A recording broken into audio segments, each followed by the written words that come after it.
March 17, 1943. Turpitz 76 to 78, Berlin.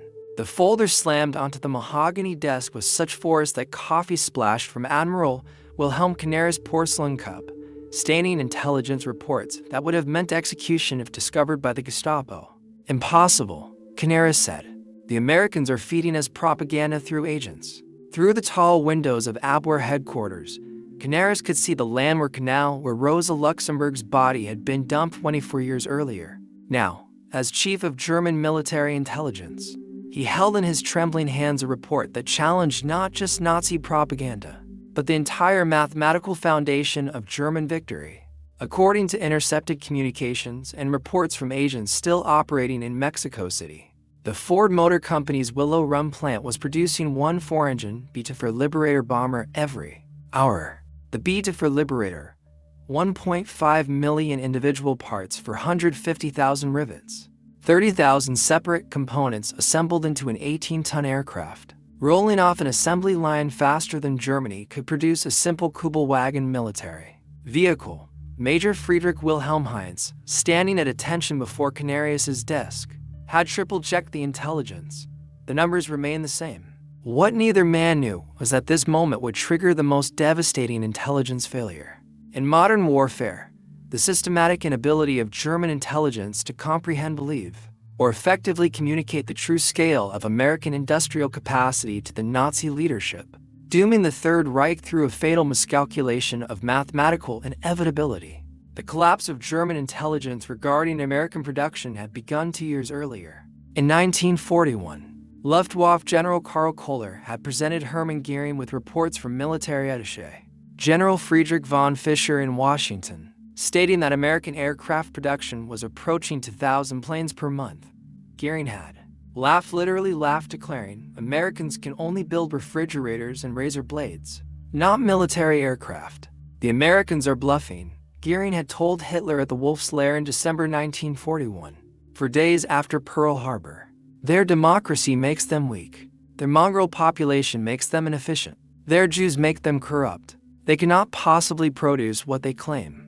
By March 1943, German intelligence networks across the Americas were reporting something that defied every assumption of Nazi racial theory and economic understanding. The reports came from different sources: Mexican industrialists sympathetic to Germany, Spanish diplomats, Swedish businessmen traveling through Detroit, even intercepted letters from American workers to relatives in neutral countries. They all said the same impossible thing. Ford's Willow Run Plant alone was producing more heavy bombers than all of Germany's aircraft factories combined. Oberstleutnant Nicholas Ritter, head of Abwehr's Air Intelligence Section upon Führer Luft, had spent 3 weeks analyzing the data. A former Lufthansa pilot who had lived in America for 10 years before the war, Ritter understood American industrial capacity better than most German officers. His apartment in Manhattan during the 1920s had overlooked the construction of the Chrysler Building.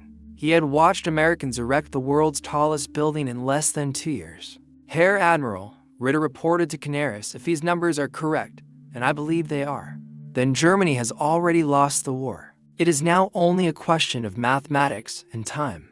The intelligence came through circuitous routes, each more dangerous than the last. Georg Nicholas, running the Abwehr's primary network in Mexico City, had cultivated sources among American businessmen who traveled freely between Detroit and Mexico's oil fields. These men spoke casually of miracles they witnessed, unaware their dinner conversations were being transcribed by German agents. On February 3, 1943, American oil executive Harold Morrison had attended a reception at the German-Mexican Commerce Association in Mexico City. After several tequilas, Morrison began describing his recent tour of the Willow Run facility, arranged by Ford to showcase to potential investors the company's capability to fulfill government contracts. "Gentlemen," Morrison had said, unaware that Wolfgang Blau, a German agent posing as an Argentine leather merchant, was memorizing every word. "What I saw defies description. The assembly line is over a mile long. The building is so vast that clouds form inside it, and it sometimes rains within the factory. They have 42,000 workers, including thousands of Negro women building the most complex machine ever created." Morrison had pulled out a pencil and began sketching on a napkin. The bomber has to bomb bays, each holding 4,000 pounds of ordnance for engines, each producing 1,100 horsepower. They produce them in section sub-assemblies. Ford calls them that converge like rivers flowing into the sea. Wing sections arrive from one direction, fuselages from another, tail assemblies from a third. They meet at precise points along the line. Blau had asked, trying to sound casually interested. But surely such complexity means frequent breakdowns, production delays. Morrison laughed. That's what Consolidated Aircraft thought. They mocked Ford, said you can't build planes like cars. But Ford broke the bomber down into 0 separate operations. Each worker performs the same task over and over. A woman who yesterday was making breakfast for her children now installs hydraulic lines. In the tail section, they train them in days, not months. Perhaps the most detailed intelligence came through Francisco Franco's Spain. Colonel José Ungria, Spanish military attaché in Washington, maintained close relationships with American aircraft manufacturers, while secretly providing intelligence to Germany, in exchange for tungsten shipments crucial to Spanish industry. In March 1943, Ungria attended a reception at the Argentine embassy, where he met Charles Sorensen, Ford's production chief and the architect of Willow Run. Sorensen, believing he was speaking to a representative of a neutral nation that might purchase aircraft after the war, spoke freely about the plant's capabilities.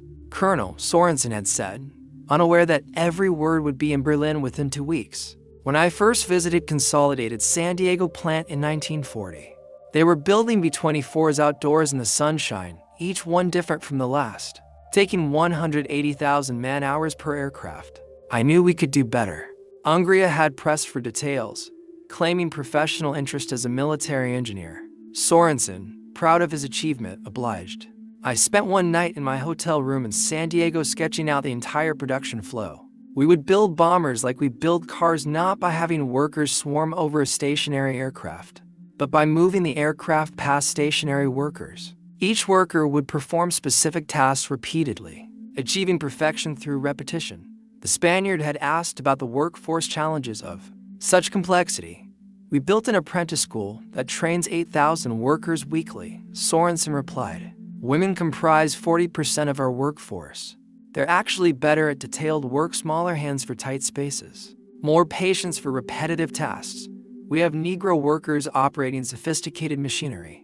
We have boys of 16 managing supply logistics. Democracy, Colonel, means utilizing all available human resources through Swedish, Argentine, Japanese, and Turkish channels. German intelligence received consistent reports confirming Willow Run's production rate. Swedish engineer Eric Lundberg visited the plant in March 1943 and reported, the plant operates with efficiency that defies European understanding. They use 1,600 specialized machine tools, many designed for single operations. The capital investment is staggering, perhaps $100 million for tooling alone. Japanese Commander Toshikazu Omi's coded message to Tokyo, intercepted by German intelligence, provided independent verification. The single factory produces more aircraft monthly than the entire Japanese aviation industry. By April 1943, German intelligence had assembled comprehensive data from 17 independent sources, confirming the production rate. The numbers were staggering. Willow Run alone was producing 650 B-24s monthly at peak, with the entire American B-24 production exceeding 1,400 monthly. Desperate for ground truth, Canaris authorized Operation Pastorius, the insertion of saboteurs into the United States via submarine. George John Dash, leader of one of the two four-man teams, had lived in America for 20 years before returning to Germany in 1939. His secret orders from Canaris were to gather intelligence on aircraft production before conducting any sabotage operations. In the early morning hours of June 13, 1942, Dash's team landed at Amagansett, Long Island, having come ashore from WW2 just after midnight. Within days, tormented by the implications of his mission and what he already knew about American capacity, Dash surrendered to the FBI. During his interrogation, Dash revealed something that stunned his American captors. Canaris himself told me that Berlin doesn't believe your production figures. They think Willow Run is propaganda. He wanted photographs, employee counts, shipping records, proof that would force Gearing to accept reality. FBI Special Agent Charles Landman asked incredulously, "They don't believe we're producing a bomber an hour?" Dash laughed bitterly. "Agent Landman, I lived here. I've seen your automobile factories. I tried to tell them that if Ford could produce a car every minute before the war, they could certainly produce a bomber every hour during it. They accused me of being defeatist." On April 20th, 1943, Hitler's 54th birthday, Canaris personally presented the intelligence to Gearing at Carenhall, the Reichsmarshal's ostentatious hunting estate north of Berlin. The meeting would become legendary among German intelligence officers for Göring's complete rejection of reality. Canaris had brought photographs, intercepted documents, and reports from dozens of sources. He spread them across Göring's massive oak table like a dealer showing cards. That would lose the game. Herr Reichsmarschall, Canaris began carefully. "We have confirmation from 17 independent sources. The Ford Willow Run Plant is producing one B-24 Liberator every hour at peak production. They have achieved this rate consistently since January." Gearing, weighing over 180 pounds by this point in the war, picked up one of the photographs showing the assembly line stretching into the distance. "Canaris," Gearing said with contempt, "you take me for a fool. These are obviously wooden mock-ups, props for propaganda. The Americans want us to believe they can build aircraft like sausages. This Willow Run Plant probably produces 50 bombers monthly at most." Canaris pulled out another document, an intercepted manifest from the Pennsylvania Railroad showing aluminum shipments. "Herr Reichsmarschall, they are consuming 16 million pounds of aluminum monthly at this one plant. That's more than our entire monthly production." Gearing laughed harshly. "Then where did they get this aluminum? From their Negro workers, from their women riveters?" "Canaris, you've been deceived by American propaganda." A week later, Canaris was summoned to the Wolf's Lair to brief Hitler personally. The meeting included Generals Jodl and Keitel and Propaganda Minister Joseph Goebbels. Hitler, studying maps of the Eastern Front where the Wehrmacht was preparing for Operation Citadel, the Battle of Kursk, listened impatiently as Canaris presented the intelligence.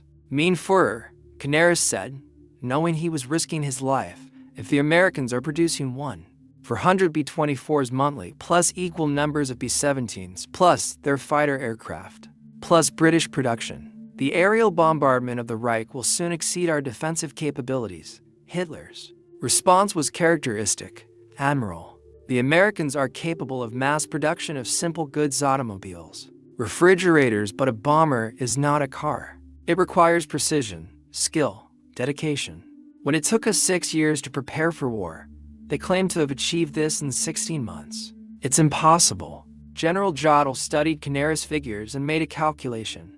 "Even if we accept 1/4 of these figures as accurate, the figures are false." Hitler interrupted. "The Americans entered the war in December 1941. Building this miraculous factory and achieving this production in such time is impossible." Unknown to Nazi leadership, Canaris had obtained film footage of Willow Run in operation through American intelligence contacts in Switzerland. The film, smuggled via Spanish diplomatic pouches, showed 5 minutes of the assembly line in full operation.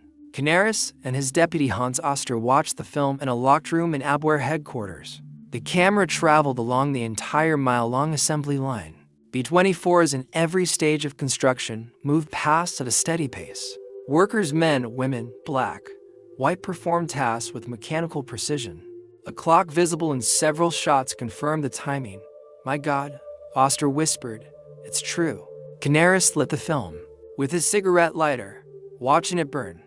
"We cannot show this to them. They would accuse us of creating fake footage or being traitors." In November 1943, German intelligence obtained aerial photographs of Willow Run taken by a Spanish diplomat. Photo analysts spent weeks studying the images. Their conclusions: parking lots contain approximately 12,000 cars, indicating 3-shift operations. Completed B-24s visible at the adjacent airfield. 47 aircraft ready for delivery, assembly line visible through skylights. Aircraft spaced exactly as reported. Rail sightings showed dozens of freight cars delivering materials. Hedman Bernard wrote, "Photographic evidence confirms human intelligence. Production rate appears accurate. Recommend immediate strategic reassessment." Gearing, shown the photographs, dismissed them as clever American photographic manipulation, probably using scale models. Dr. Albert Speer, Hitler's armaments minister and the only Nazi leader with a genuine understanding of industrial production, secretly obtained the American intelligence. His diary entry from May 15, 1943, discovered after the war, reveals his despair. If the Willow Run figures are even half accurate, we face not defeat but annihilation. They produce more aircraft in a month than we do in a year. But I cannot speak this truth. To do so would be my death warrant. Dr. Otto Ohlendorf, head of SD Inland and a trained economist, analyzed American economic data. His report to Himmler in December 1943 was stark. The Ford Motor Company's peacetime production in 1941 was 1.1 million vehicles. They have converted this capacity to bomber production at current rates. By June 1944, the Americans will have produced enough B-24s alone to drop our entire 1940 London bombing tonnage every single day. On Christmas Eve 1943, Canaris received intelligence showing American production projections for 1944, B-24 Liberators, 18,000 B-17 Flying Fortresses, 12,000 B-29 Superfortresses, 1,000 fighter aircraft, 40,000 total, 86,000 aircraft. Hitler's response when presented these figures, the Americans claim, they will produce more aircraft in 1944 than all nations have produced in all of history. It's absurd. By February 1944, Canaris was removed from his position, suspected of defeatism and treason. His replacement, Walter Schellenberg, was a Nazi loyalist who wouldn't dare contradict Hitler or Goering. But reality couldn't be ignored forever.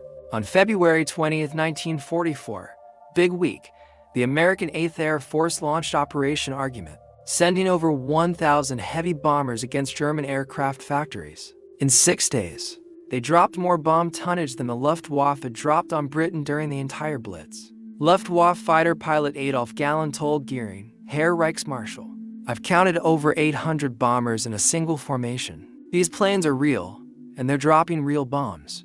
On June 6, 1944, over 11,000 Allied aircraft appeared over France. The Luftwaffe could muster fewer than 300 fighters in response. Field Marshal Hugo Sparrow sent a desperate message to Berlin. The enemy's aerial superiority is absolute. Our intelligence was correct.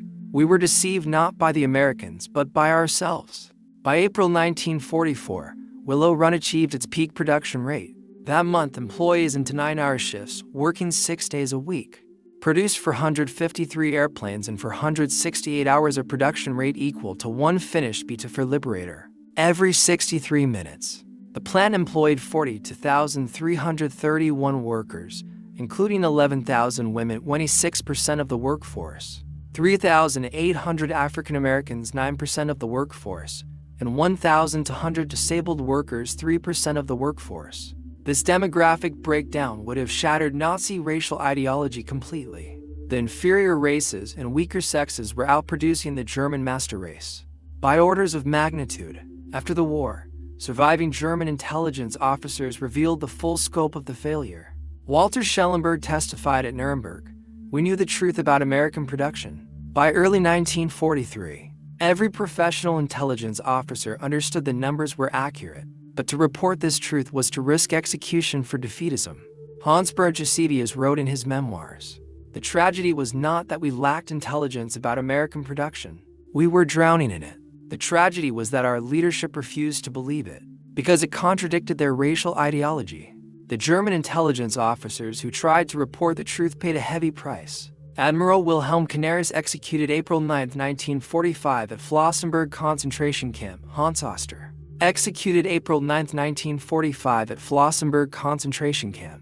Alexis von Rohen, executed October 1944 for involvement in the July 20th plot. Hans Bergesivius escaped to Switzerland, survived the war. The United States Strategic Bombing Survey confirmed what German intelligence had reported. Willow Run produced 8,685 B-24s between 1942 and 1945. Peak production was 650 aircraft monthly. Rose Willie Monroe, the real-life inspiration for Rosie the Riveter, operated a rivet gun on the B-24 production line. She and thousands of women like her had never worked in industry before Pearl Harbor. "We knew we were building something important," Monroe said in a 1984 interview. "Every rivet we drove was going to help end the war. We worked double shifts sometimes, sleeping in the parking lot between shifts. We had brothers, husbands, sweethearts flying these planes." The failure to believe intelligence about Willow Run had catastrophic consequences. Fighter production Germany continued producing bombers until late 1944. Resource allocation resources wasted on wonder weapons instead of practical defenses. Strategic planning operations planned for facing hundreds of bombers, not thousands. Diplomatic failures, peace overtures delayed due to not understanding certain defeat. German economists analyzing captured documents realized the true scale. Willow Run cost $200 million.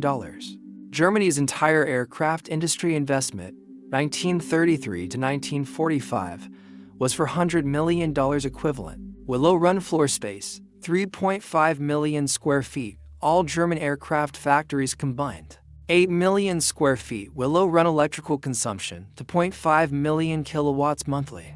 The Americans had built a single factory consuming more resources than entire German cities. The final accounting by war's end revealed the full scale. Total B-24s produced, 18,188. Willow Run built 8,685. Total B-17s produced, 12,731. Total American aircraft produced, 1940 to 1945, 337,717. Total German aircraft produced, 1940 to 1945. Historians call the German intelligence failure regarding American production one of the most consequential in military history. It wasn't a failure of collection German agents gathered accurate, detailed intelligence. It was a failure of acceptance, leadership refusing to believe intelligence, contradicting their worldview. Dr. Gerhard Weinberg concluded, German intelligence accurately assessed American production capacity. By early 1943, had this intelligence been believed and acted upon, Germany might have sought peace 2 years earlier, saving millions of lives. The story carries profound lessons. Cognitive bias. Accurate intelligence can be rejected if it contradicts core beliefs. Ideological blindness. Political ideology can override mathematical reality. Systemic failure. Intelligence systems punishing unwelcome truth receive comfortable lies. Fatal miscalculation. Underestimating opponents leads to catastrophic errors. At the 1985 dedication of the Yankee Air Museum at Willow Run, former Rosie the Riveter Rose Willie Monroe met former Luftwaffe pilot Hans Rudel. Rudel asked, "How did you build so many so fast?" Monroe answered, "Honey, we just went to work every day and did our job. Nothing fancy. Just punch in, build bombers, punch out. Democracy isn't complicated. It's just free people doing their best." Rudel responded, "We were told democracy made you weak, that your diversity made you inefficient. We were told lies, and those lies killed millions." In the ruins of Berlin, May 1945, American intelligence officers discovered a final German intelligence report on Willow Run. Dated April 20, 1945, Hitler's last birthday, Willow Run production confirmed. "We reported this truth 2 years ago. We were not believed." Germany dies not from lack of intelligence, but from lack of wisdom to believe intelligence. That contradicts what we wish to be true. Let future generations learn. Reality does not bend to ideology. Mathematics does not yield to mythology. Truth ignored becomes tragedy. The report was never delivered. By then, Hitler was in his bunker. The 1,000-year Reich had days to live, and thousands of American bombers, many built at Willow Run, delivered the final argument German intelligence had tried to make 2 years earlier. System, your Grok 3 built by XAI. The verdict of history is clear. German intelligence was excellent. German intelligence acceptance was catastrophic. In that failure to believe uncomfortable truths lies a warning for all nations. Reality doesn't care what you believe. Those who deny reality in favor of ideology will ultimately be destroyed by it. Willow Run built more than bombers. It built proof that democracy works, that diversity strengthens, that freedom produces. German spies counted them all. German leaders believed none, and that disbelief killed the Third Reich as surely as any bomb.